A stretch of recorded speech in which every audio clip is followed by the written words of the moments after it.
Good morning, students. Today we'll read the poem A Tiger in the Zoo. This poem contrasts a tiger in the zoo with the tiger in its natural habitat.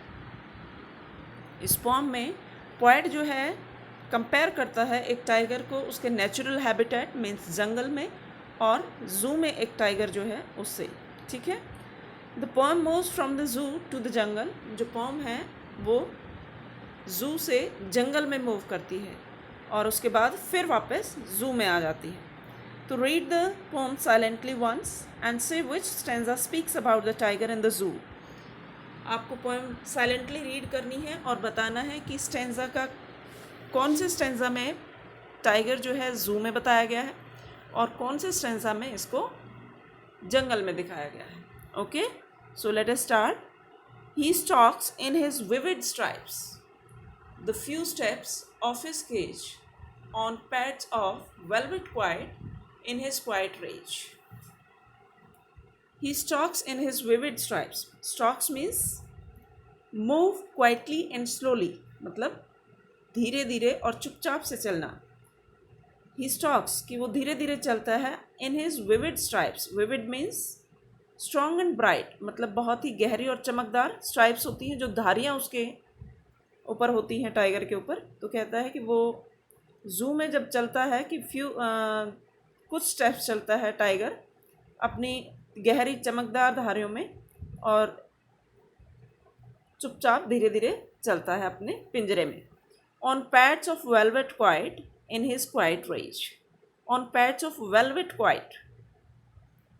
On pads of velvet quiet means जो उसके पैरों में velvet type का एक pads हैं, velvet pads हैं. Pads मतलब थोड़ा सा सॉफ्ट पार्ट होता है जो पैर के नीचे उनके, that is pads of velvet. ठीक है. पैड्स ऑफ वेलवेट कहा गया है उसको. तो वो बताते हैं कि on pads of velvet quiet in his quiet rage. वो पिंजरे में जो है अपने गद्देदार पैरों पर चलता है in his quiet rage. Quiet rage मतलब वो बहुत एंगर में है लेकिन शांत है. ठीक है. Means he is full of rage, मतलब वो गुस्से में भरा हुआ है किंतु शांत है. Okay, let us proceed. He should be lurking in shadow sliding through long grass near the water hole where plump deer pass. He should be lurking in shadow.